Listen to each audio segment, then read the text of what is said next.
Hi, it's Mine Crypto here. I hope we're having a wonderful morning, afternoon, evening, wherever you are in the world. Remember, this isn't financial advice.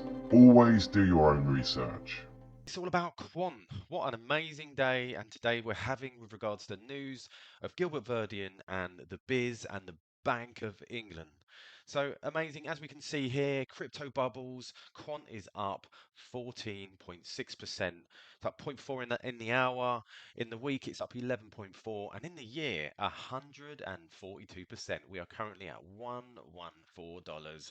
Well, rank's gone up by 2, market cap 1.37 billion and 66 million in the last 24 hours. Wow. So that's what a little bit of news, massive bit of news. So we're going to look at today why it's such big news. So this is a copy of the BIS document. So huge developments from Quantland as collaborated with the Bank of International Settlements, BIS, under Project Rosalind alongside with the Bank of England. This is a final report, is the culmination of effectively 30 plus interoperability use cases by connecting blockchain to RTGS systems, and this is amazing. So this is what, just looking at it, this is the first full-fledged demonstration by the central bank, an application layer, API layer, agnostic interoperability protocol, works well with legacy banking networks. So Quant's API gateway method of interoperability gets a big applaud and a pat on the back by the BIS as they found it to be more scalable than other networking routes, which created bottlenecks in production. While we were memeing that cross-chain delivery versus payment is being overlooked by big banks, they surprised us by actually connecting blockchains directly to RTGS using API gateways, and we know the implications are huge. They were able to route value from both token-based and account-based systems, which is analogous to the toughest problems in interoperability, i.e. connecting private wholesale banking networks to retail public networks like mobile wallets. I mean, this is absolutely mad what Quant have actually achieved. They were surrounded by Barclays, MasterCard, and Amazon, which have for decades experienced a running mission critical transactional networks. Central banks experimenting on RTGS and API gateway blockchains functionality soon, especially the United States Federal Reserve. So I'm expecting something to happen here. And as you can see from the diagram, as we can see here, we've got the DLT API, which is Decentralized Ledger Technology API just there, and the CBDC API just there. And these are the DLT connectors. We can see this is the Ledger API layer, absolutely mad, and the transaction signing responder keys are linking into what we were talking about. We've got the PKI, the messaging service, we've got the orchestration and the FAPI TLS, and then we've got the Rosalind sandbox. This leads into the service provider layer, what I was talking about a moment ago. So absolutely amazing. And I noticed a tweet from Mr. Man XRP about the BIS Project Rosalind. So the Bank of England stepped closer to launching the digital pound after Project Rosalind studied. So London is ready. So here's just a little preview of the video that was published the other day.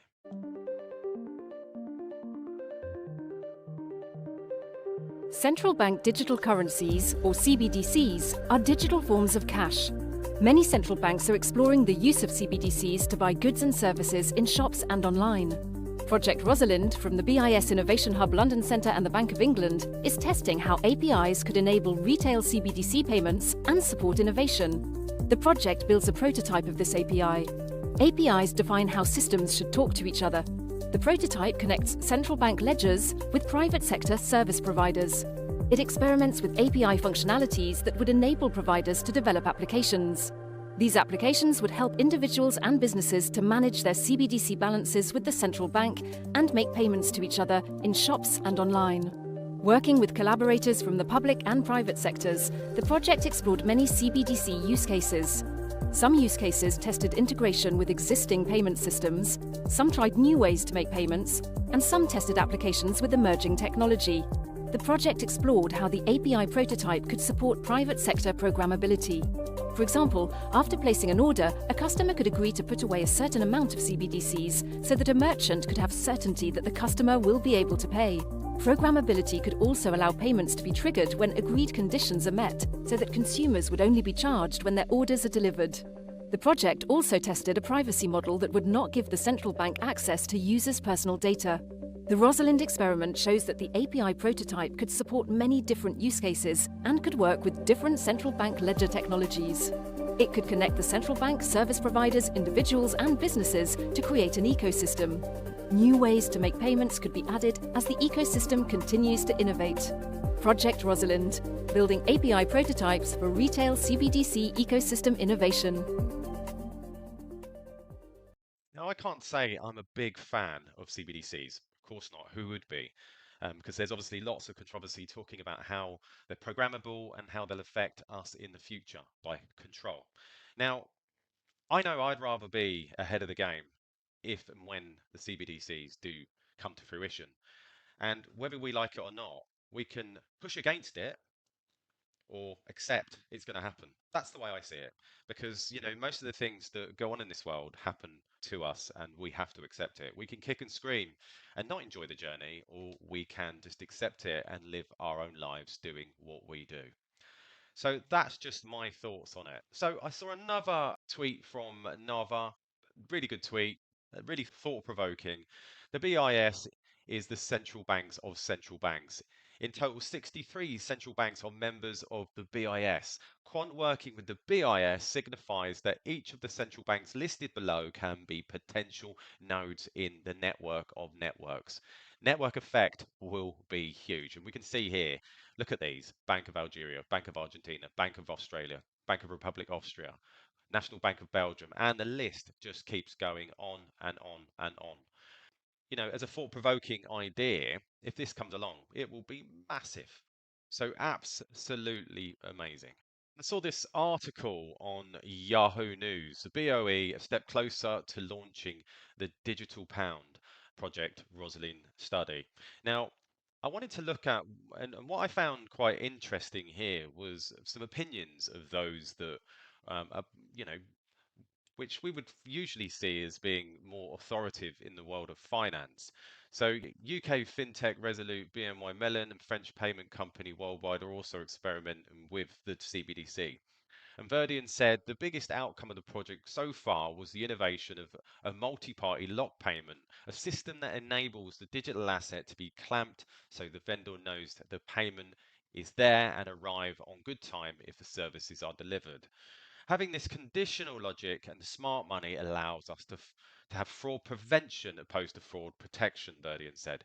Adding the new form of technology could make Britain the epicenter of the next generation of financial system. And what we got to realize is that the UK, we are the largest exporter.